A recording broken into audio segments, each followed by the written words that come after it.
Hello friends, कैसे हैं आप सभी लोग। आप सभी लोगों का मैं अपने यूट्यूब चैनल फिजिक्स विद पवन दीक्षित पर बहुत बहुत स्वागत करता हूं। फ्रेंड्स, क्लास 12th फिजिक्स की थर्ड यूनिट को शुरू कर रहा हूं, जिसका फर्स्ट चैप्टर है moving charge and magnetic field. ये फर्स्ट चैप्टर शुरू कर रहा हूं। जैसा कि आपने थंबनेल और टाइटल तो रीड कर ही लिया होगा, आज हम बात करेंगे मैग्नेट की।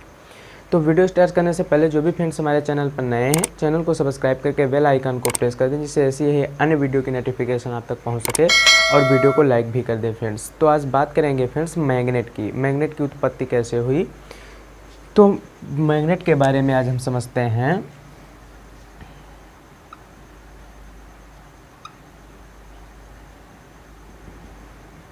मैग्नेट फ्रेंड्स, प्राचीन समय में माइनर एशिया के मैग्नीसिया नामक स्थान पर एक गहरे भूरे रंग का पत्थर पाया गया। मैग्नीसिया नामक स्थान पर एक गहरे भूरे रंग का पत्थर पाया गया, जिसका जो नाम है उसी स्थान के आधार पर मैग्नेटाइड रख दिया गया। क्या रख दिया गया? मैग्नेटाइड।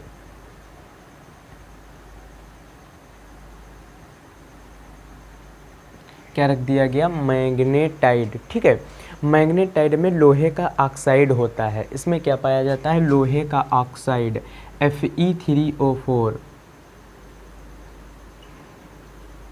Fe3O4 इसमें क्या पाया जाता है? लोहे का ऑक्साइड, जो लोहे के छोटे छोटे टुकड़ों को अपनी ओर आकर्षित करता है। ये मैग्नेटाइड क्या करता है? लोहे के टुकड़ों को अपनी ओर आकर्षित करता है। ठीक है। इस मैग्नेटाइड धातु के नाम पर ही मॉडर्न जो अंग्रेजी वर्ड है मैग्नेट की उत्पत्ति हुई है। इसी के नाम से मॉडर्न अंग्रेजी वर्ड जो है मैग्नेट की उत्पत्ति हुई है, जिसका जो हिंदी रूपांतरण है, जिसको हम लोग हिंदी में क्या कहते हैं? चुंबक। जिसको हम लोग हिंदी में क्या कहते हैं? चुंबक कहते हैं। फ्रेंड्स, जो धातुएं हैं, ये धातुएं कहाँ पाई जाती हैं? प्रकृति में पाई जाती हैं। धातुएं प्रकृति में पाई जाती हैं, इसलिए ये जो मैग्नेटाइड पत्थर है, इसको हम लोग क्या कहते हैं? इस मैग्नेटाइड पत्थर को नेचुरल मैग्नेट कहते हैं। नेचुरल मैग्नेट कहते हैं। इस मैग्नेटाइड पत्थर को क्या कहते हैं? नेचुरल मैग्नेट कहते हैं। फ्रेंड्स, आप सबको पता है जो नेचुरल मैग्नेट है, इसकी कोई निश्चित आकृति आकार तो होता नहीं है, और इसकी जो अट्रैक्शन पावर है, जो आकर्षण शक्ति है, वो भी बहुत कम होती है। इसलिए प्रायोगिक कार्य करने के लिए इनके आकार को बदला जाता है। प्रायोगिक कार्यों को करने के लिए इनके आकार को बदलकर इन्हें शक्तिशाली बनाया जाता है। तो इस प्रकार के जो मैग्नेट हैं वो आर्टिफिशियल मैग्नेट कहलाते हैं। कैसे मैग्नेट कहलाते हैं? आर्टिफिशियल। Artificial magnet. ठीक है। इस प्रकार के मैग्नेट को क्या कहते हैं? आर्टिफिशियल मैग्नेट कहते हैं। एग्जाम्पल के लिए, एग्जाम्पल आपका बार मैग्नेट हो गया, बार मैग्नेट हो गया, मैग्नेटिक निडल हो गई, मैग्नेटिक निडल हो गई, ETC इत्यादि। ये जो हैं, इनको प्रायोगिक कार्य करने के लिए अपने हिसाब से बनाया गया है, तो ये आर्टिफिशियल मैग्नेट कहलाते हैं। मैग्नेटिक बार मैग्नेट है, मैग्नेटिक निडल इत्यादि। बात करते हैं मैग्नेटिक पोल्स क्या होता है। मैग्नेटिक पोल,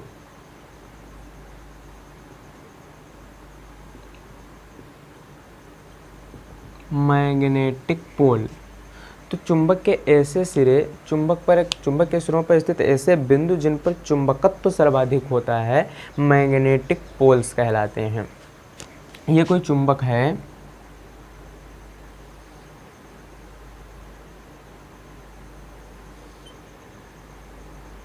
ये कोई मैग्नेट है।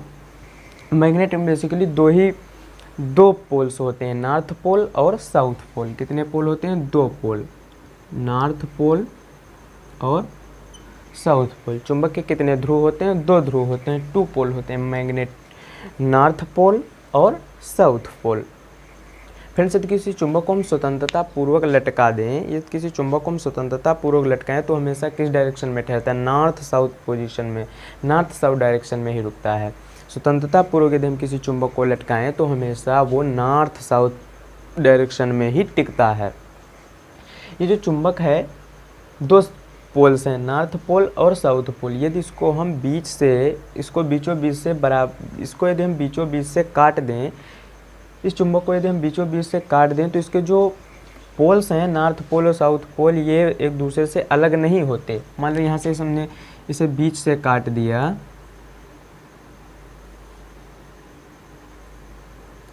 इस प्रकार से,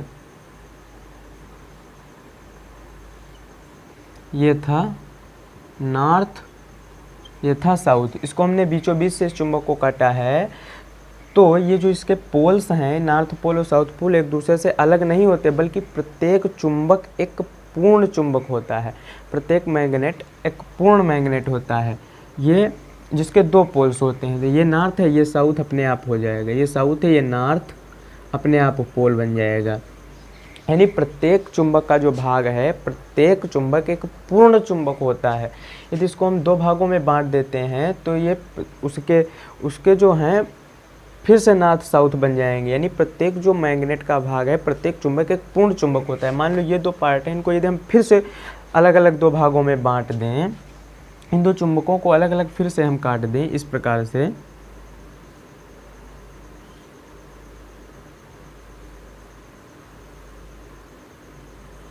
ऐसे,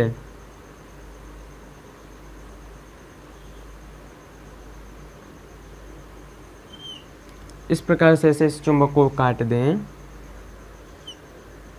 ये था नॉर्थ और ये था साउथ, नॉर्थ साउथ। तो क्या होगा, प्रत्येक भाग एक पूर्ण चुंबक होता है, ये अपने आप साउथ हो जाएगा, ये साउथ, ये नॉर्थ, ये साउथ, ये नॉर्थ। यानी जिसके दो भाग दो पोल्स होते हैं नॉर्थ और साउथ।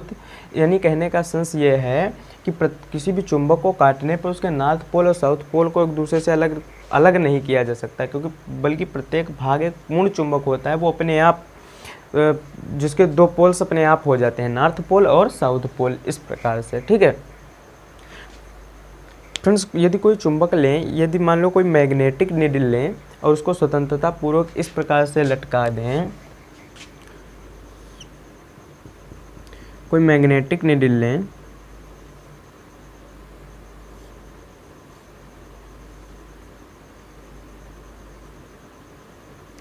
ये कोई मैग्नेटिक नीडल है, ठीक है। मैग्नेटिक नीडल को लेकर एक दूसरे चुंबक को इस प्रकार लें,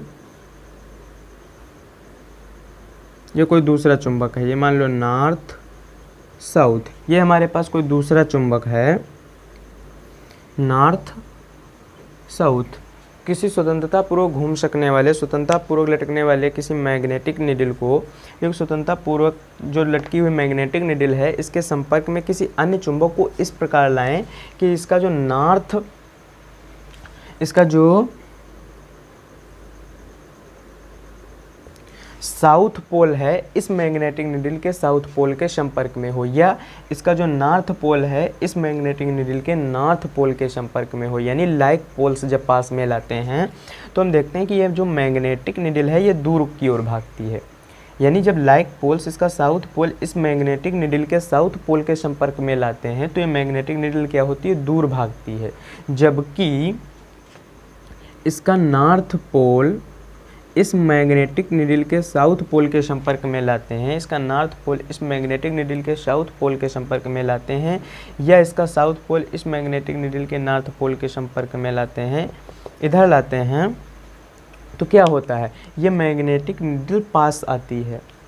यानी जब अनलाइक पोल्स एक दूसरे के संपर्क में लाते हैं तो मैग्नेटिक निडल क्या होती है, पास आती है। और जब लाइक पोल्स एक दूसरे के संपर्क में लाते हैं तो मैग्नेटिक निडल दूर भागती है। यानी इसका नॉर्थ पोल इस मैग्नेटिक निडल के साउथ पोल के संपर्क में लाने पर मैग्नेटिक निडल पास आती है। तो इससे क्या पता चलता है, इनके जो लाइक पोल्स हैं उनके बीच क्या है, रिपल्सन है, जबकि अनलाइक पोल्स जो हैं मैग्नेट के उनके बीच अट्रैक्शन है।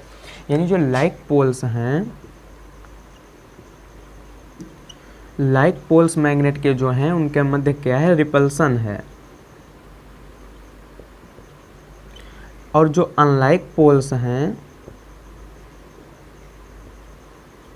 अनलाइक पोल्स के बीच क्या है,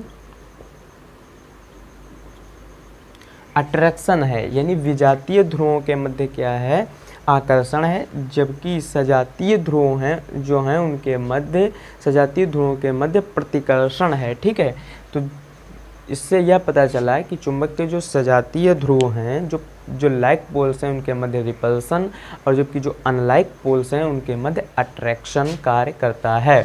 ठीक है, आगे बात करते हैं मैग्नेटिक डाइपोल क्या होता है। फ्रेंड्स, हम सबने क्लास फिजिक्स के first chapter electric charge and coulomb law में इलेक्ट्रिक डाइपोल को रीड किया था। ठीक वैसे यहाँ पे मैग्नेटिक डाइपोल है। वहाँ पे हम सब लोगों ने इलेक्ट्रिक डाइपोल पढ़ा था, ठीक वैसे यहाँ पे क्या है, मैग्नेटिक डाइपोल है। मैग्नेटिक डाइपोल को देखते हैं क्या होता है।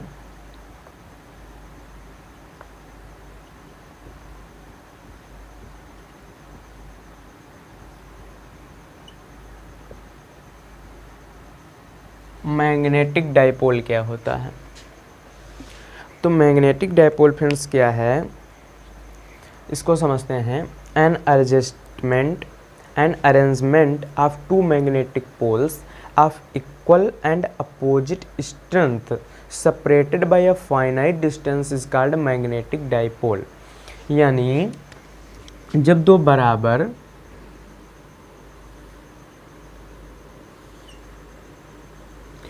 बराबर परंतु विपरीत प्रकृति के ध्रुव सामर्थ्य परस्पर अल्प दूरी पर रख दिए जाते हैं, तो इस प्रकार जो बनी ये सिस्टम है, ये जो युक्ति है, वो क्या कहलाती है, मैग्नेटिक डाइपोल कहलाती है। ये मान लो साउथ पोल है, ये नॉर्थ पोल है, ये इसका निगेटिव पोल है, -m और +m से, यानी इस प्रकार जब बराबर परंतु विपरीत प्रकृति के जो पोल स्ट्रेंथ हैं, ध्रुव सामर्थ्य परस्पर अल्प दूरी पर रखे होते हैं, तो इस प्रकार जो बना ये सिस्टम है, ये क्या कहलाता है, मैग्नेटिक डाइपोल कहलाता है। ठीक है, AB इसको मान लेते हैं, तो distance between two poles of a magnet is called magnetic length, it is denoted by 2L। इसको हम कहाँ से रिप्रेजेंट करते हैं, 2L, इसे मैग्नेटिक लेंथ कहते हैं और इसे डिनोट करते हैं 2L से। ठीक है, तो मैग्नेटिक डाइपोल समझ में आ गया। बराबर और विपरीत प्रकृति के जो ध्रुव सामर्थ्य हैं, उन्हें जब परस्पर अल्प दूरी पर रख दिया जाता है, तो इस प्रकार जो बनी युक्ति है वो मैग्नेटिक डाइपोल कहलाती है। ठीक है, मैग्नेटिक डाइपोल मोमेंट क्या होता है फ्रेंड्स, मैग्नेटिक डाइपोल मोमेंट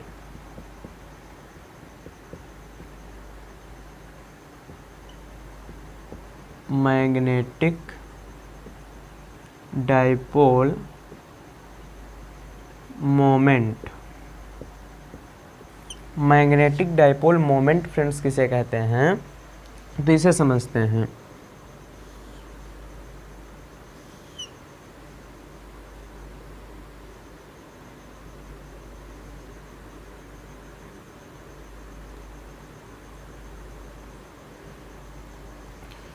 ये इसका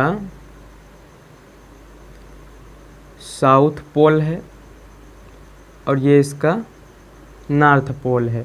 ये कोई इलेक्ट्रिक मैग्नेटिक डाइपोल AB है, ये कोई मैग्नेटिक डाइपोल AB है जिसके बीच की लेंथ कितनी है, 2L। ठीक है, -m और +m।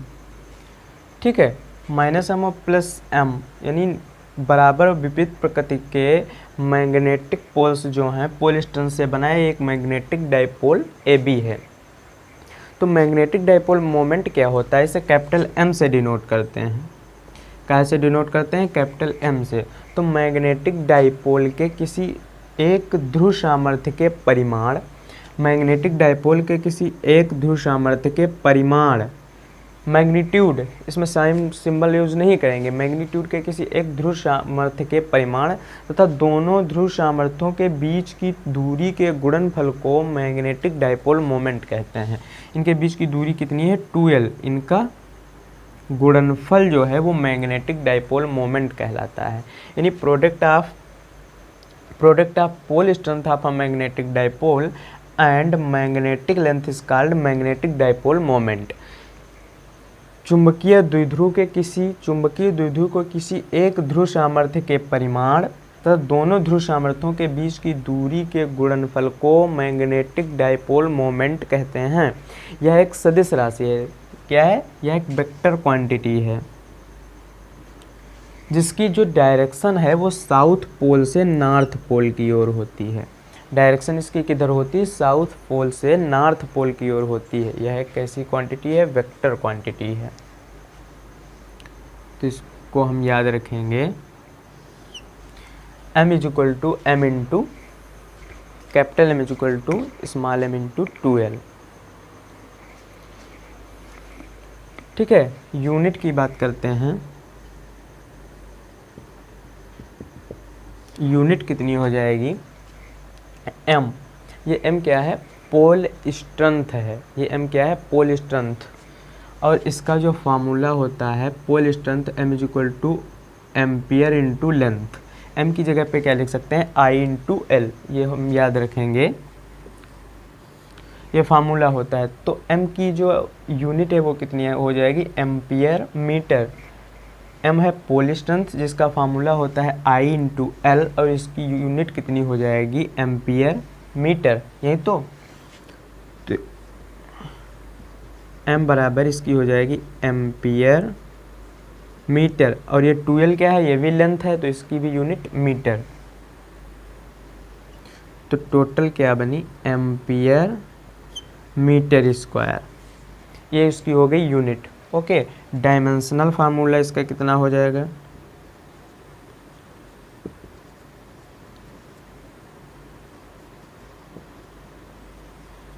डायमेंशनल फार्मूला कितना हो जाएगा? Ampere metre square. एम्पियर का डायमेंशनल फार्मूला A और मीटर का L2। यही तो टोटल डायमेंशनल फार्मूला क्या बना? AL2। यही तो बना टोटल डायमेंशनल फार्मूला AL2। इसको ऐसे भी लिख सकते हैं M0 L2 T0 A1, ऐसे भी लिख सकते हैं। ठीक है, तो इसका डायमेंशनल फार्मूला हो गया AL2। डायमेंशनल फार्मूला कितना है? AL2। तो ये आप क्लियर हुआ magnetic dipole and magnetic dipole moment क्या है। ठीक है, इतनी बात क्लियर हुई। अब बात समझते हैं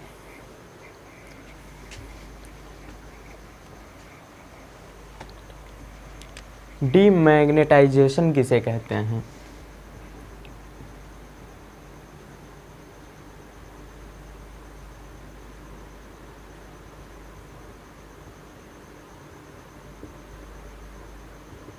डीमैग्नेटाइजेशन क्या है? ठीक है, डीमैग्नेटाइजेशन क्या कहते हैं? इसे हिंदी में कहते हैं विचुंबकीकरण या विचुंबकन। हिंदी में क्या कहते हैं? विचुंबकीकरण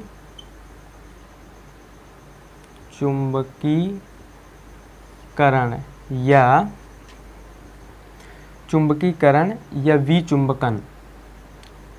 चुंबकीकरण या विचुंबकन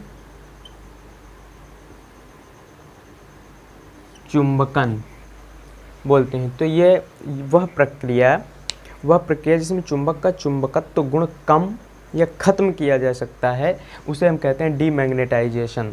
ठीक है, तो इस प्रोसेस में चुंबक का चुंबकत्व गुण कम या ख़त्म किया जा सके, इसी प्रोसेस को क्या कहते हैं? डीमैग्नेटाइजेशन कहते हैं। इसमें करते क्या हैं? चुंबक को या तो क्यूरी ताप तक गर्म करके या उस पर विद्युत रोधी तार लपेटकर अल्टरनेटिंग करंट फ्लो करने से यह प्रोसेस होता है। अल्टरनेटिंग करंट फ्लो करने से किसी चुंबक का विचुंबकन डीमैग्नेटाइजेशन किया जा सकता है। जैसे लोहे का क्यूरी ताप कितना होता है? 770 डिग्री सेल्सियस, यानी 750 टू 770 डिग्री सेल्सियस किसी लोहे का क्यूरी ताप होता है। यानी वह ताप जिस पर किसी पदार्थ का स्थायी चुंबकत्व समाप्त हो जाता है क्यूरी ताप कहलाता है। तो ये प्रोसेस डीमैग्नेटाइजेशन समझ में आया। इसमें चुंबक का वह प्रक्रिया में चुंबक का जो चुंबकत्व है कम या ख़त्म किया जा सके, डीमैग्नेटाइजेशन कहलाता है। ठीक है फ्रेंड्स, तो आशा करते हैं फ्रेंड्स इस वीडियो की जो जितना भी टॉपिक थे वो आपको अच्छे से क्लियर हुए होंगे। तो फ्रेंड्स आज की क्लास को यहीं तक रखेंगे, नेक्स्ट किसी क्लास में मिलेंगे, तब तक पढ़ाई करते रहिए। All the very best.